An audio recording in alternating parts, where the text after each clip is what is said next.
Before we get moving on the podcast, just a reminder that the promo code is still and maybe always be Coach Cam, one word. You use that in the My Soccer store, and you get shirts like this, says "Make U.S. Soccer Great Again," and you'd be cool as me. And you get 20% off. Use that promo code, Coach Cam, and you'll be good to go. Other than that, let's get on with the podcast. First up, we have North Carolina versus Virginia women's soccer match postponed over coronavirus and injuries. Thursday's women's soccer game between number 1, North Carolina, and number 10, Virginia, has been postponed because of the roster depletion among the Cavaliers caused by the coronavirus and injuries, the schools announced Wednesday.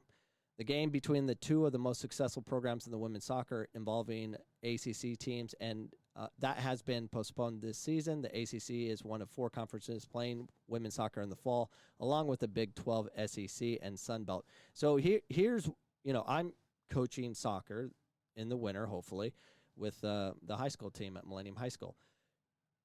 It's every year I'm scared to death about the flu because it decimates 5, 10 girls at a time. Even at my college, as we get closer and closer to the playoffs in about October, early November, as we're heading to nationals, it hits guys. And I am a germaphobe. I'm always out there with hand sanitizer. I don't, as soon as they shake hands, I'm like, hand sanitizer. I have a bottle ready for them. I'm always concerned about that because you're going to lose, 1 starter to 5 starters. That's what happens. So this is what we're going to run into. So now we're going to enter a new season. I'm still going to get hit with the flu. And are they going to come out as coronavirus? Or do we trust these tests? I mean, they're going to have a coronavirus of some sort. Will it be COVID-19? I don't know. They're just saying coronavirus. I mean, I'm pretty sure we get coronavirus every year. But is it COVID-19? I don't know. We just call it coronavirus, even though there's many forms of it. So there's so much mass confusion, and everyone's scared to death. And when did we become a country that we are just scared of everything? Everything. It's getting ridiculous. We're never going to go back to normal ever. Can't. To me, it's between private, public versus government schools. I mean, anything that's kind of like run by the government. They are so scared to do anything because they're going to get sued or whatever. I don't know what it is. But everything in Arizona is normal. Everyone's out. Everyone's shopping. Everyone's doing their thing. But schools are shut down. Sports are canceled for the most part. We do have football games going on. I mean, everything's fine. And then, we get all these scares from the media that we're all going to die, and it needs to stop. We are going to die. Every one of us is going to die, but I want to choose how I want to die. But you can't choose how he wants to die, though, because you're going to give him, you know what? Yes, I will choose that. You have the choice of never going outside. You can just stay home the rest of your life. Go ahead. I'm sure the government will take care of you. Find a way. Go. But we have to just go back to normal. Why not? These are just my thoughts. Reading on, North Carolina coach Anson Dorrance said it was evident watching Virginia's win over Miami on Sunday that the Cavaliers were without several regular starters. He said Cavaliers coach Steve Swanson called Monday to say Virginia would not be able to make the trip to Chapel Hill for Thursday's game. All of us in the conference support each other about the decision about whether or not they feel safe enough to come. Dorrance says none of us is going to sit in judgment of a school decision about because obviously some of the decisions are made at the highest level. And the other thing is there's not an athletic department in the country right now that's not interested in saving money. I love that statement. It's true. Any way to get out of it, they want out of it. So Virginia's checks all kinds of positive boxes for Virginia by not coming down. They save money. It protects them because anytime you travel, I think you're at risk. So as a conference, we've all been completely supportive. Dorrance said North Carolina has not had any coronavirus issues since returning to campus. Conference protocols for fall sports team call the COVID-19 testing 3 times per week. But you know who has problems with coronavirus? Those that are scared of it. It's kind of like when you're playing soccer and you go into a tackle. If you go halfway, you're gonna get hurt. But if you go through full force, you're gonna be fine. That's just the way it is. Neither team is scheduled to play again until October 15th, but Dorrance indicated that it is unlikely the game will be rescheduled. Neither school has an ACCA game scheduled the week of the 19th, but North Carolina has already scheduled a non-conference game against Duke on October 23rd. Adding a second game would necessitate playing with just 1 day of rest, far from unheard of in college soccer, but less than ideal heading into the postseason. We're not going to compromise our kids, Dorrance said. So that's what's going on with UNC. They want to play. I applaud them for wanting to play, and that's the way we need it. We just need to go play and not find excuses not to play. Coronavirus. Well, guess what? Someone's going to get it. It spreads quick, regardless if it's COVID-19 or COVID something else. It's going to get it. Hope Solo is making news. So Hope Solo fight for equity continues both in her own lawsuit against U.S. Soccer and the media. Go Hope. Fight the media. I support this. This comes from Yahoo Sports. It's been a while since Hope Solo played soccer. More than 4 years, in fact, since her abrupt controversial ouster from the U.S. women's national team. So for the ones that don't remember, Hope Solo threw a fit. I believe it was Sweden that beat them, and she was called them a bunch of cowards for packing it in. It is annoying when teams do that, but that's part of the game, and you just have to live with it. So Hope Solo is still upset to this day, and see how upset she is by reading more. She has moved on with her life, giving birth to a boy and a girl in March with her husband, Jeremy Stevens, and enjoying farm life in North Carolina. That does sound amazing. But even as Solo, arguably the greatest goalkeeper of all time, should ostensibly be out of the spotlight, she remains as relevant in the soccer world as ever. It's not just her role in fighting U.S. soccer over equal pay or even broadcast analyst work for BN Sports. That keeps her name in the news, and does it. She'll never go out of the news. She can't stop. She's always doing something. She's very conflicted in her thoughts. Sometimes she's like more conservative in the way she does things, and then very liberal, and she's goes back and forth. She really doesn't know who she is, but she's trying to find it. So we're excited for her trying to find it.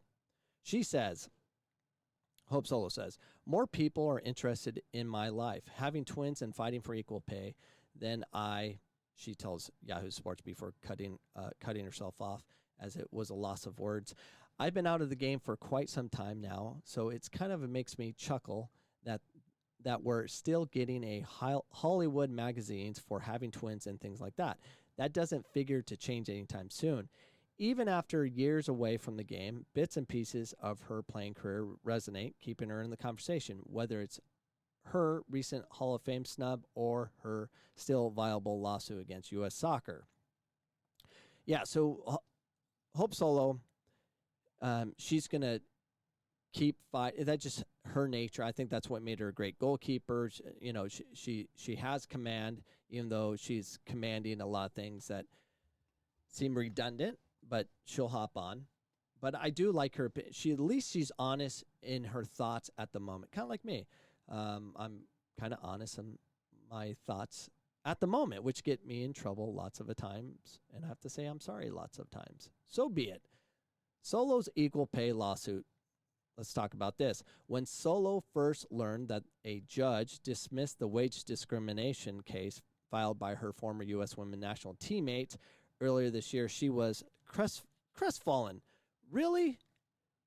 Well, you have to have a case, and you need to argue it the right way. It's not all about what you think is right and what may be right. You might want to litigate it a little bit differently like they did. They didn't litigate it in such a way. That's why you have to have good lawyers. Good lawyers win. We all know that, O.J. Simpson. Reading on, the lawsuit was not hers. She was her own separate equal pay case against U.S. Soccer Federation she first filed, which remains unresolved. So her lawsuit is still going, and where I think this is heading is if she wins, it opens things up for the rest of the team. But it was, and I read on, but it was disheartening news nonetheless. She immediately called the U.S. women's national team chief legal counsel, Jeffrey Kessler. She says, to figure out what went wrong. We had a meeting and asked him why in the world this happened, she says. We have an attorney analyze the summary judgment, and we do believe there are some holes. I told the teammates numerous times we can't just rely on attorneys. We have to read every document. We have lived this life, and we know the details. And what I'm afraid happened is they rely too much on the attorneys. No, you need to rely more on the attorneys. And, of course, you need to give them proper information so they can litigate on your behalf. But good lawyers can take care of things. Expensive lawyers. Spend the money, my friends. Spend the money. And it doesn't have to be a male or female lawyer. It needs to be the best lawyer if you want to win. That's just how this world works. And that's why we're in so much trouble, because lawyers do cause a lot of problems. And that's why we can't open half the things we want to open, because coronavirus will get sued. Yep, that's the world we live in. Solo's case, which was filed 7 months before the collective U.S. women's national team player poll pronounced their high-profile case, is very similar to the ones that has gotten the bulk of the attention and was dismissed in May. Both lawsuits argue that U.S. Soccer paid men's national team players more than the women's for the same work via larger performance bonuses. Maybe, maybe not. The way it was dealt with, they understand it legally that the women made more. They did. They should be more fed up that U.S. Soccer is paying the CEO $800,000, plus they're paying $150 a month in addition to that salary for his gym membership. Why doesn't that anger you? That should have came up. That's BS. Reading on. The U.S. women's national team has vowed to appeal the dismissal, but other parts of the lawsuit still need to go before trial. Before that can happen, a process that can be delayed by the pandemic. Solo's case, meanwhile, remains intact. Although the U.S. women's national team case in a class action lawsuit, meaning Solo could join in as a plaintiff, she has declined. Her case is stronger, she said, because never signed onto the 2017 collective bargaining agreement, which is true.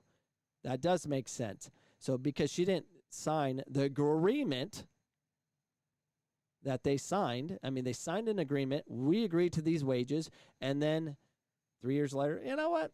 We didn't like it anymore. We're in the limelight. We're winning the World Cup. Let's sue now. Right when the attention is huge. That's their thought process. And that's probably why they lost. It was more about trying to manipulate the media. And I get that's how we want things. We want the media to dictate everything, kind of like this presidential election and the one before that and the one before that. The media gets more and more part of the process. And it doesn't work all the time. You got to have the right judge. You got to make sure it's a judge that's liberal thinking, where they like that manipulation and they'll just vote according to how they feel versus what facts are. That is a problem. It exists, and it's going crazy, which scares me about this presidential election. Trump's going to lose. You could see the Democrats taking over the presidency, the Senate, and the Congress, all of it. And then we'll become like California. How are we not going to be like California? How's that not possible? If you legislate like California, you're going to get a United States of California. No, that's not possible. Trump sent mean tweets. Yeah, that's what's going on. I think a lot of people are being manipulated by the media, and they'll never admit it, and they just do according to what they're fed every frickin' waking moment of the day. It's insane. It's insanity. How about just look and see what's going on right in front of you and judge that. Don't let anything that's come into your head dictate or influence you. You decide what you see in your community. You decide what you see in front of you. That's the way we should function, but we won't. We have to go to CNN and say, what are you telling me to think today? Oh, thank you. Are you one of those? Are you one of those? Maybe. Reading on. I didn't opt in because, this is Hope Solo, because I didn't believe it would put me in the best position knowing that our current players agreed to the CBA, the same CBA we fought for so long so long not to agree to, she adds. So even Hope Solo just said right there, I didn't agree with the U.S. women's national team's lawsuit because they agreed to terms.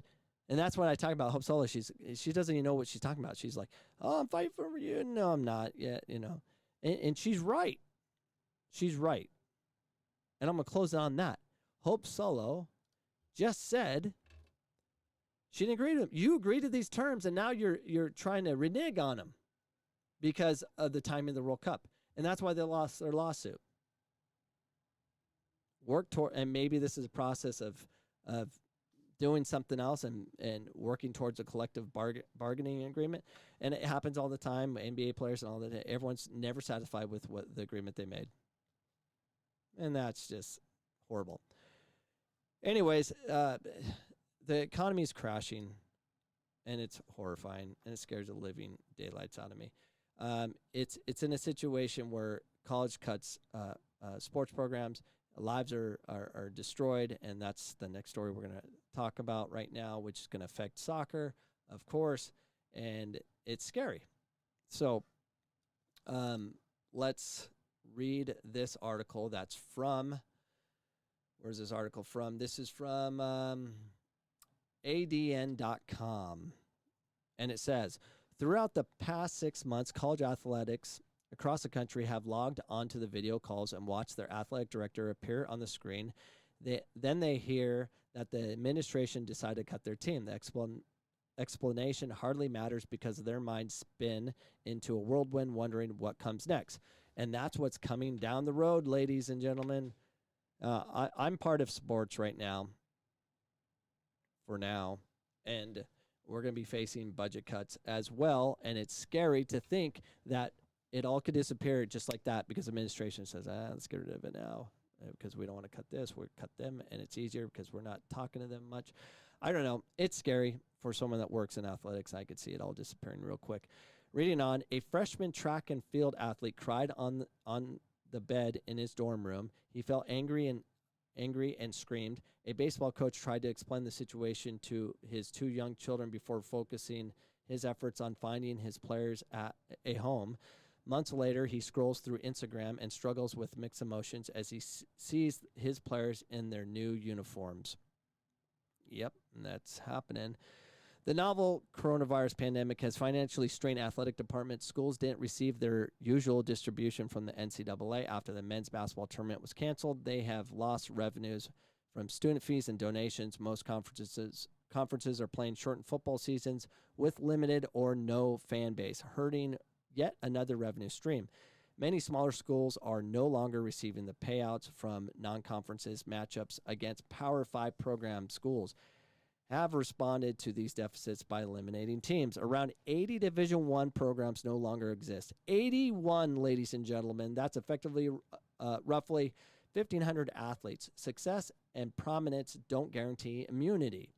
Furman baseball had a 125-year history. East Carolina men's swimming won a conference title in February. Power 5 schools, Iowa, Stanford, and Minnesota have discontinued programs. This is what's going on. It's happening across the country, and it's not stopping. It's not letting up because we will stay shut down forever. And the response is, let's stay shut down longer. This will solve. Poverty is going to increase. All we're doing with this shutdown, okay, we're worried about lives on the coronavirus. COVID-19, by the way, not just coronavirus. COVID-19. We're concerned about people dying that way, but we're not concerned about all the other deaths. Are through the roof. Suicide. Poverty kills more than the coronavirus ever dreamed of. It's a domino effect, but everyone's thinking about their own little bubble, especially my friends on Bainbridge Island. Bainbridge Island, it's all these rich millionaires that, for the most part, live there, and they're like, we can survive this. Shut everything down. Keep it all shut down. They shouldn't have a chance to fight. Why they hide in their $1 million houses. They should have no say. I think that's disgusting. I think the people of Bainbridge Island should shut up and stay put.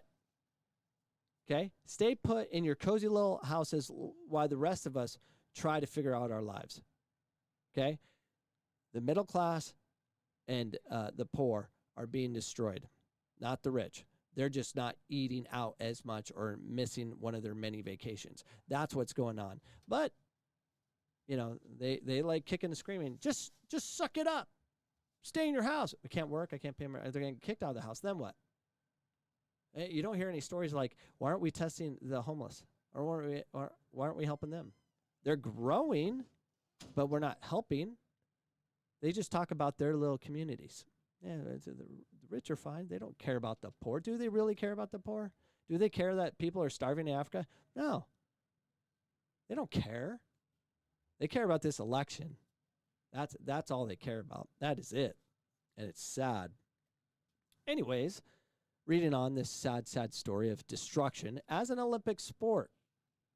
At a Division I college, you always have the understanding in the back of your head that if something is going to be cut, it's potentially going to be your sport, said Dan Schumann, a former East Carolina swimmer. It's living in the shadow of the guillotine. Yep. If that day comes, as it recently has for hundreds of athletes that are forced to transfer to new schools or give up their sport to stay on campus. And the thing is, when they transfer to another school, because it's a chance, I can't wait to hear that story. That'll come out soon, where my program was cut, I transferred to another institution, then their program was cut. That's going to happen. That's going to happen a lot because there's a lot of delayed reaction to this. We're all on the chopping block. Anyone part of athletics, you're all on the chopping block. It's going to be horrific as it continues, as we continue to fight. With our government keeps fighting and everyone keeps taking sides. I'm voting all Democrat. I'm voting all Republican. They are both evil. Until you can recognize that and understand that they are causing a problem. Now I'm first time I'm like, am I going to have to choose between the two evils? I'm like, I don't want to be in that situation, but we're getting close to that because so many people support evil. We live in the last days, I'm pretty sure. Reading on, coaches lose their job and must move their families for the next one. This process repeats around the country, each time beginning with an emotional team meeting that leaves athletics scrambling to adjust. In the spring, Trey Asensio and Ben Wendell gave themselves a tour of the University of Kentucky. Asensio and Wendell, now beginning their junior year there, earned starting roles last season at Cincinnati, but if they want to keep playing, they had to leave after their school dropped its soccer program in April. Transferring during a pandemic means no recruiting, visits, or in-person meetings, but they were pleased with what they saw, specifically how green it was, Wendell said. Asensio and Wendell, roommates since freshman year, leased an apartment on short notice and have found it helpful to go through the adjustment process together. Cincinnati practiced in the mornings before class, but Kentucky trained in the afternoons. Kentucky plays a more aggressive style, and practice are more intense. It must be nice to be able to organize that, find new apartments, all that stuff. You know who can't? The poor. Lower middle class. I mean, this is, two student athletes that, in tough situation, but they can figure it out. But not everyone can. That's what I'm talking about. They occasionally find themselves with nothing to add when listening to stories from the past, but they continued growing closer to their new teammates. Practice began in August, and the Wildcats start their season last month. That has helped the most as they learn how their teammates play and develop relationships off the field. Every practice, Wendell said, is a reminder of why I made this decision. Communication among the now dispersed Cincinnati squad has dwindled as players adjust to their new lives, but Asensio and Wendell have stayed in touch with their two other roommates from last year, one who transferred to Albany and another stayed at Cincinnati. Asensio's team issued Cincinnati apparel in the box at his parents' house. He said he doesn't want to be the guy who hangs on to the past schools, but in the future, he'll want to look back on his time at both places. Spending the first 2 months here really put into perspective how lucky we are, Asensio said, because it could have ended for us our career. That is true. We're ending a lot of careers, a lot of opportunities, and that's what we're doing. But there's story after story, and it doesn't stop. We are in a situation of cutting. And who deserves a cut? And that's just going to fall along administration. Who's administration getting along with? Okay? Whoever administration is getting along with, whoever their golfing buddies are, whoever they hang out with will not be cut. They won't. Everyone else will be. So I advise all of you, make friends with administration, because if they're not your buddies, you can kiss your butt goodbye because they're going to cut you. So there's my thoughts on today's podcast, and we'll see you guys next time.